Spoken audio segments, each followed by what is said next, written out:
यहाँ पर उपस्थित मुन्ना सिंह चौहान जी, माननीय विधायक, अन्य गणमान्य व्यक्ति और हमारे जून यूनिवर्सिटी के छात्र। इनफैक्ट डॉक्टर साहब ने पहले ही जो है theoretical part ecosystem value goods and services ये कवर किया है और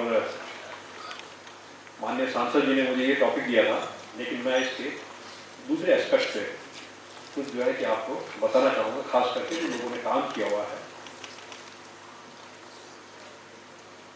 वैसे इस सब्जेक्ट में बहुत काम किया है और थोड़ा थोड़ा करके काफ़ी काम होता गया है, लेकिन समीक्षित रूप से मैं कहूँ एक लेटेस्ट पेपर मैं कहूँगा जिसमें कि करीब 23 गुड्स एंड सर्विसेज और फंक्शन जो है आइडेंटिफाई किए गए और उनको एक पेपर में कंपाइल किया हुआ है। मैं उसको भी यहाँ पे दिखा दूँगा कि एटलीस्ट आपको ये आइडिया हो जाएगा कि गुड्स एंड सर्विसेज आज की डेट में एक जगह में अगर आप देखना चाहें तो कितनी है और क्या क्या है जो कि जगहों से मिल रही है। जैसा कि मैंने कहा 4 ग्रुप में हम लोग डिवाइड कर सकते हैं, लेकिन 4 ग्रुप के भी अंदर क्या क्या है वो आप देख सकते हैं। उसको तो दिखा देंगे उसको। अगर उत्तराखंड को हम देखें तो यहाँ पे 60% से ज़्यादा एरिया हम लोगों का फॉरेस्ट में है और फॉरेस्ट में होने की वजह से मैं कहूँगा कि प्राकृतिक संपदा के पॉइंट ऑफ व्यू से हम लोग बहुत धनी हैं, उसके फायदे भी हैं और स्थानीय लोगों को कभी कभी उससे नुकसान भी होता है। 4 मेजर फॉरेस्ट टाइप हम लोगों के यहाँ पे मिलते हैं, जैसे कि फॉरेस्ट्री में हम लोग क्लासिफाई करते हैं पाइन से लेके टेम्परेट से लेके आपका डिसीडियस से लेके और आपके जो ऑन फॉरेस्ट है। और मेजर स्पीसीज के लिए हम लोग अगर देखें तो आज की डेट में हमारा बाज भी है, हमारे पास चीड़ है, हमारे पास साल है और देवदार हमारी मेजर स्पीसीज हो जाती है और ये कहें कि डिफरेंट अल्टीट्यूडल जोन्स में आ जाते हैं। और पाइन जो है वो नंबर 2 पे हम लोगों का एरिया वाइज समझ लीजिए उसका परसेंटेज चला गया है, क्योंकि काफ़ी ज़्यादा है। मैं कहूँगा करीब 12.29%।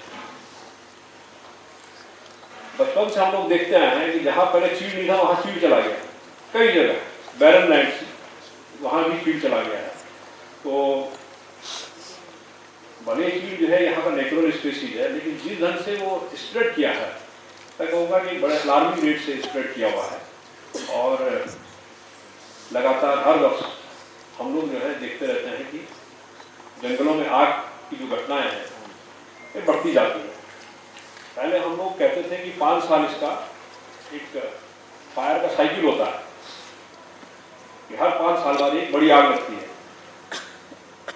मैंने अपने जो मुझे याद है वो 95 के करीब में गई थी, बहुत ज़्यादा आग लगी और कभी मैं अपने गांव की तरफ गया था तो जो जगह हमने कभी आग नहीं देखी थी वहाँ भी जला हुआ था। तो फ्रीक्वेंसी 5 साल हुआ करती थी। और अभी एक FRA में किसी जो है कि स्टूडेंट ने PhD की और उसने निष्कर्ष निकाला कि लगभग 3.5 से 4 साल पे ये आ गई। इसका मतलब क्या है कि आपकी जो फ्रीक्वेंसी है जो मेजर फायर इंसिडेंट की है वो आपकी बढ़ रही है। इसका मतलब घटनाएं ज़्यादा होगी, आग की घटनाएं ज़्यादा होगी, इंटेंसिटी भी बढ़ती जा रही है।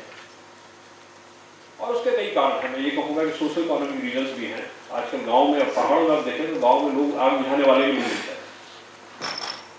जगह जगह जो है कि इन्वेजिव स्पीसीज आ गई और इन्वेजिव स्पीसीज खास करके आप उत्तराखंड में देखें तो आप चाहे वो नेंटाना हो चाहे काला बांस हो, आप मसूरी साइड में चले जाइए देवदार के जंगल में आपको काला बांस दिखाई देगा, आपको कौसानी जाइए वहाँ काला बांस दिखाई देगा, आपको नेंटाना दिखाई देगा। तो ये इन्वेजिव स्पीसीज है, इनकी वजह से जो हम लोगों को जो इकोसिस्टम गुड्स एंड सर्विसेज की बात करते हैं हम लोग, उसमें निश्चित रूप से कमी होती है। अगर इन्वेजिव स्पीसीज आएगी तो चारा नहीं होगा, इन्वेजिव स्पीसीज आएगी तो नेचुरल स्पीसीज है वहाँ वो भी ग्रुप रहेगी, इन्वेजिव स्पीसीज आएगी तो पानी में फर्क पड़ेगा, इन्वेजिव स्पीसीज आएगी तो फायर की इंसिडेंट्स में फर्क पड़ेगा। तो इन्वेजिव स्पीसीज का एक मैपिंग का काम यहाँ पे FRA में चल भी रहा है और इनफैक्ट ये ICFR का एक ऑल इंडिया कोऑर्डिनेटेड प्रोजेक्ट भी है कि इन्वेजिव स्पीसीज की मैपिंग होनी है। 4 मेजर स्पीसीज आइडेंटिफाई की हुई है इसमें और मैं जो है कि मंच के माध्यम से माननीय सांसद जी से अनुरोध करूँगा कि यहाँ पे भारत सरकार के संस्थान हैं, हमारा चाहे वो DSI है, ZSI है, हमारा ये ICFI का FRI पूरा इंस्टीट्यूट उत्तराखंड के और हिमालयन जियोलॉजी का है। एक बार इस संस्थान से भी इंटरेक्ट किया जाए कि वो हिमालयी क्षेत्र में कर क्या रहे हैं, क्योंकि राज्य सरकार क्या कर रही है उसको आपको आइडिया होता है, लेकिन केंद्र सरकार के इंस्टीट्यूट यहाँ क्या काम कर रहे हैं, इसमें वन विभाग के भी कुछ लोगों को जो कि उनके RAG अटेंड करते हैं, जो रिसर्च एडवाइजरी ग्रुप की मीटिंग होती है, उसके अलावा और किसी को पता नहीं चलता वो क्या कर रहे हैं। और जबकि उनके यहाँ रिसर्च अच्छी रिसर्च होती है और वो भी ट्रैक करके ही प्रोजेक्ट्स बनाते हैं, लेकिन अगर आप एक बार इंटरेक्ट करें उनसे, लेकिन आपको एक आइडिया होगा कि उत्तराखंड में आपके कौन कौन से अच्छे प्रोजेक्ट चल रहे हैं जिनको कि अगर वो कंप्लीट हो गए तो आगे बढ़ाया जा सकता है, और अगर चल रहे हैं तो उसमें आपका क्या इनपुट हो सकता है, ताकि उन प्रोजेक्ट्स को जो है कि एक प्रोडक्टिव वे में आगे जो है कि देखा जा सके। तो ये अगर हो जाए तो ये बहुत बढ़िया जो है कि बात रहेगी। जहाँ तक valuation of goods and services Uttarakhand का है, तो यहाँ एक मधु वर्मा IIM में करे प्रोफेसर थी, उन्होंने एक प्रोजेक्ट यहाँ पे लिया था valuation of ecosystem goods and services का उत्तराखंड की। और मैं जैसे एक फिगर बता देता हूँ, हुआ क्या है कि समय समय पे जो है कि वो गुड्स एंड सर्विसेज ऐड होती गई है। उसमें क्या होगा कि जैसे जैसे लोगों ने काम करना शुरू किया, रिसर्च की, तो वो जो है नई सर्विसेज आती गई। तो उन्होंने जो सर्विसेज उस समय उनको जो जानकारी थी, जो उनको लिटरेचर अवेलेबल था, उसके बेसिस पर उन्होंने किया। तो टोटल जो यहाँ का जो उत्तराखंड का निकला वो इकोनॉमिक वैल्यूएशन वो आया 12,406 1,24,761 करोड़ रुपया। ये वाटर से बेनिफिट है यहाँ का टोटल, जिसको डायरेक्ट बेनिफिट के तौर पर उन्होंने कहा है। कार्बन सिक्वेस्ट्रेशन का इनका 27,815 करोड़ रुपया। और इनडायरेक्ट बेनिफिट मीन ऐसे बेनिफिट जो कि कैलकुलेट नहीं किया जा सकते हैं, लेकिन आप जो है कि कोई इकोनॉमिक्स की ऐसी जो टूल्स हैं इनके माध्यम से पता किया, तो उसका जो है कि ये आया 1,61,921 करोड़। तो इतनी भारी भरकम राशि जो है कि हम लोग जो है ecosystem goods and services provide कर रहे हैं। मैं SP सिंह साहब का समर्थन करता हूँ कि ये फिगर्स एग्जैक्ट नहीं होती है, कई कुछ फिगर्स जो होती हैं ये हम लोग जो है बेसिकली इंट्रैक्शन के बेसिस पे तय करते हैं। मैं इसमें एक थोड़ा सा स्लाइड पे आएंगे जरा वैल्यूएशन वाली। इसमें वैल्यूएशन के तरीके होते हैं। तो एक उसमें होता है कंटीजेंट वैल्यूएशन कि विलिंगनेस टू पे, आप कितना पे करना चाहोगे। आपको बोल दिया जाएगा कि ये पर्टिकुलर सर्विस है और आप बताओ कितना दोगे। तो और दूसरा होता है विलिंगनेस टू एक्सेप्ट, अगर माना कोई लॉस है तो कंपनसेशन में कितना एक्सेप्ट करोगे। मार्केट में वो एक्सचेंजेबल नहीं।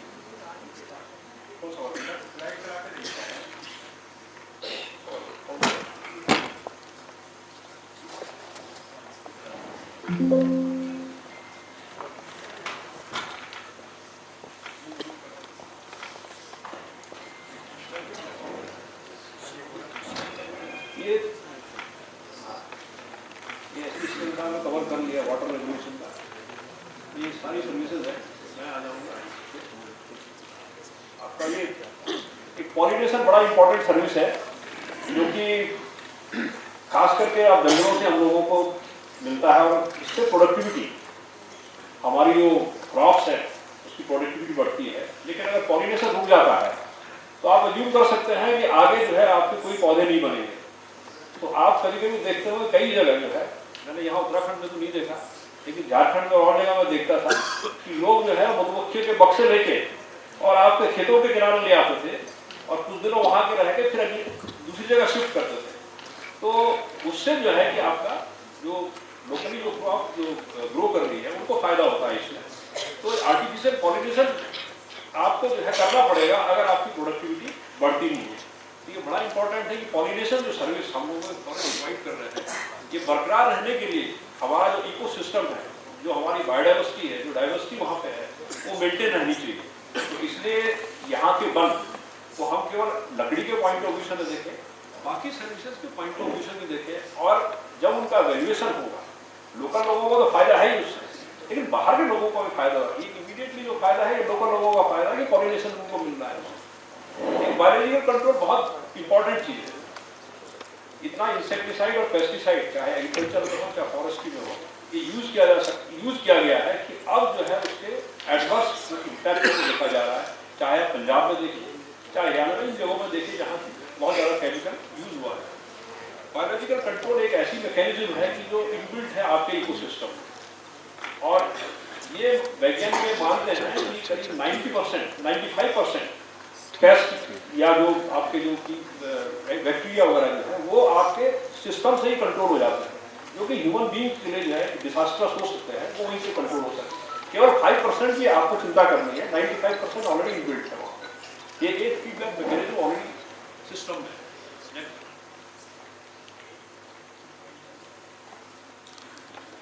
इसका एक हैबिटेट फंक्शन ये बड़ा इंपॉर्टेंट है, और खास करके हम लोग जब देखते हैं कि हमारे फॉरेस्टेड एरियाज जो कि जहाँ बहुत पहले से जंगल है, वो बड़े इंपॉर्टेंट हमारे genetic resource point of view से बहुत इंपॉर्टेंट है। आज जितनी भी जो है कि क्रॉप्स हम लोग जो है कल्टीवेट कर रहे हैं, ये कभी ना कभी जो है कि जंगलों में हुआ करते हैं, और जंगलों से जो है ये हमारे जो है कि खेतों में आई है।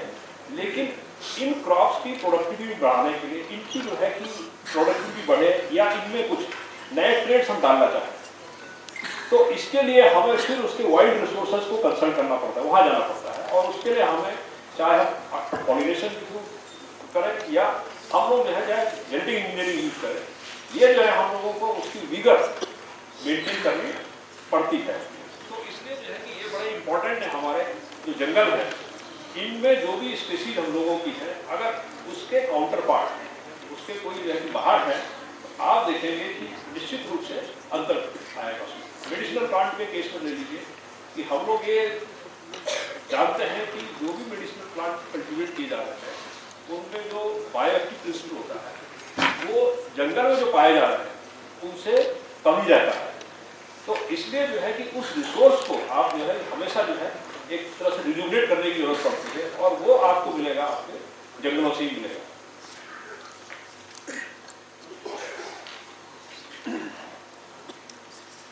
वेस्ट ट्रीटमेंट एक दूसरा जो है बड़ा इंपॉर्टेंट हम लोगों का सर्विस है, और इसमें आप देखेंगे खास करके जैसे मैं अभी आ रहा था 2 minutes, please.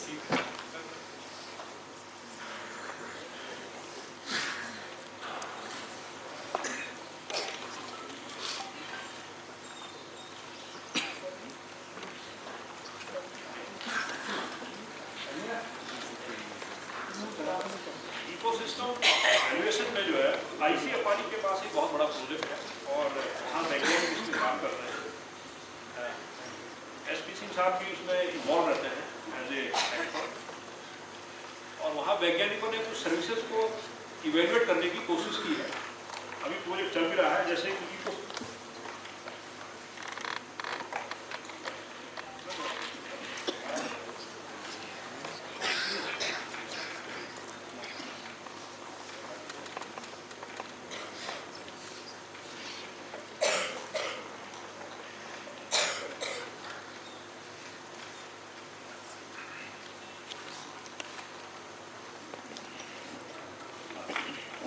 वैल्यूएशन के तरीके अलग अलग हैं।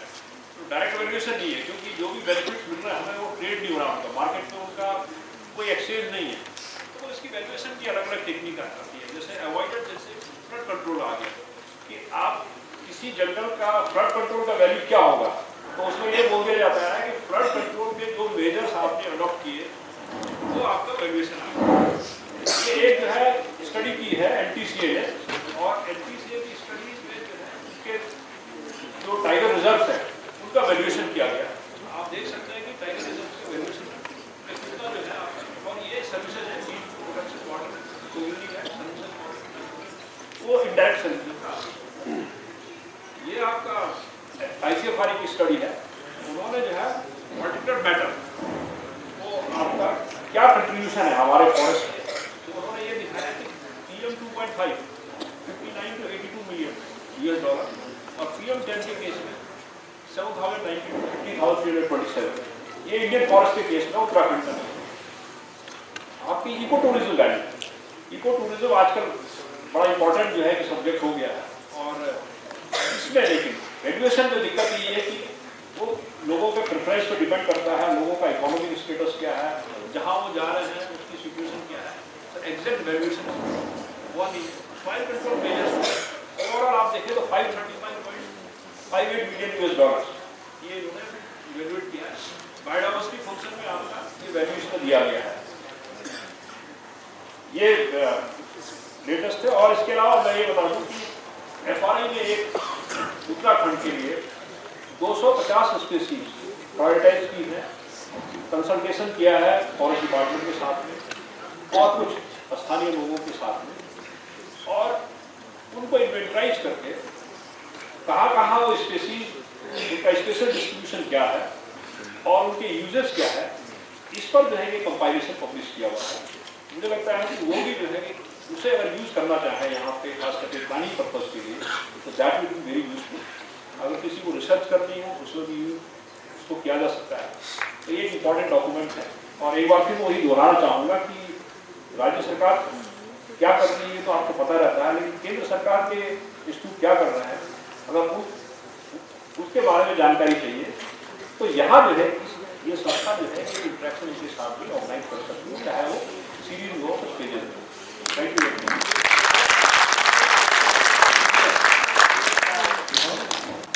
Is it possible to remove the invasive species in a scientific manner? 3. Is it possible to convert the invasive species into a wealth for the local community? So that is the best. Third is the best way. But how to do it? Better is it covered by the Forest Conservation Act or is it exempted from the Forest Conservation Act?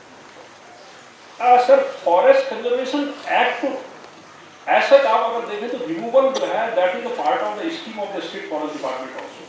जैसे lantana removal है आज की date में central India में देखिए आपको massive scale में तमिलनाडु गया ये नेशनल पार्क में जी, because as you know that my father-in-law was a senior IAS officer, but he junior officer was there. तो मैं उधर में गया तो वो जो लेंटाना वगैरह को रिमूव करने के लिए पूरा एक ऑपरेशन चल रहा था जी सर। तो why not make the community the beneficiary of it? और कैसे हो सकता है सर इस पे भी जो है कि मैं वो इसीलिए बोल रहा हूँ कि आप FRI या ICMRI के लोगों को जरूर बुला के यहाँ पे देखें। लैंटाना के यूटिलाइजेशन पे, लैंटाना के रिमूवल पे पूरा एक प्रोजेक्ट है और भारत सरकार ने इसको अप्रूव किया हुआ है, जिसमें करीब 800 संस्थान इसमें काम कर रहे हैं, जिसमें कि लोगों को ट्रेनिंग भी देनी है उसमें कि लैंटाना को अगर यूज करना है तो उसके यूजेस डिफरेंट यूजेस के लिए कैसे उनको ट्रेन किया जाए। तो इस तरह का काम सर चल रहा है और एक इंट्रैक्शन इस टाइप का रखा जाए, तो मुझे लगता है कि एक अवेयरनेस